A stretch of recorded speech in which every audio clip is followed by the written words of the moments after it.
Martin Rowe with EE World. We are at day 2 of OFC in San Diego. This is the Optical Internetworking Forum booth, and we have lots of demonstrations here about interoperability. And this particular one, this whole table that you're looking at, talks about mostly about co-packaging. And Jeff Hutchins here is going to explain this demo about energy efficiency. So Jeff, why don't you tell us what we're looking at here? Okay, yeah, so what we have is the energy efficient interface demo. This is a static demo to talk about the next generation of what we'd expect to do for back-end compute in the data center. This chart here I like because it shows the front-end Ethernet, shows the back-end connection for scale out, and it shows the connectivity within the GPU clusters for scale out. So what we're looking at here is a diagram of the equipment that's shown on the table. Well, shown in the table, but this diagram here is really meant to show the different kinds of links that we need to look at for making the back-end compute energy efficient. Okay. And you'll see there's the orange links in here, which are PCIe-like type links. There's also a green link, which is low latency Ethernet. Low power Ethernet, and then there's the standard front end links here, which are in blue. Okay. And then if I grab this one here, this diagram, then goes in and shows how these different links come in.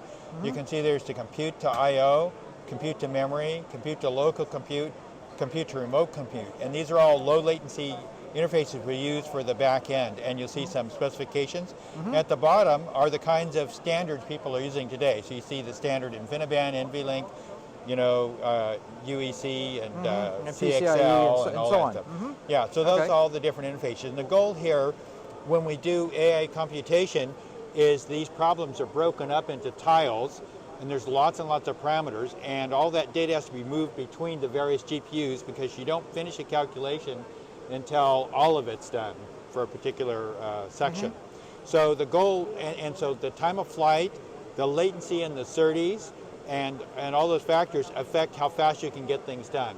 So we're looking at the interfaces between the GPUs and how we can make them more efficient. And when you make them close together to get the latency down, you also have to worry about power, because power consumption turns into a thermal problem. Yes. So by making these more energy efficient, we do that. So in this section here, we're showing the next generation link. I'd start with this thing in the center. So this is a mock-up, but it's meant to convey where we're headed.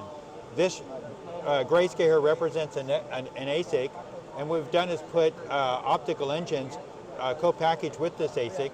Each of these is meant to represent about 4 T of bandwidth. So that's 6 times 4 is 24 T total bandwidth. So that's 24 terabits per second. Terabits per second. For all of these links, yeah. Right, for links and something like that. And it shows you the size. So the bandwidth edge density here is about 1 T per millimeter.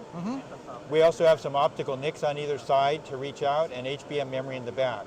Over here you see an example of a front-end NIC card, again co-package integrated, with an optical engine on the side and the ASIC there. And then this is just for reference as a CPU socket, as we'd have today. And you can see the optical engine powered up by external laser source.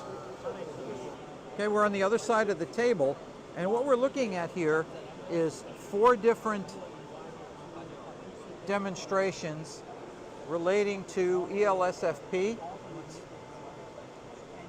And Jeff is going to explain what the goals of this project has been. Yeah, so a few years ago we worked with some of the hyperscalers, Meta and Microsoft, to look at what we do for next generation Ethernet switches. And with that, we created a couple agreements, and one of them was the ELSFP, and I'll just show a diagram of it here. What's unique about this is it's a pluggable optic, but the optical connection is made at the rear of the module.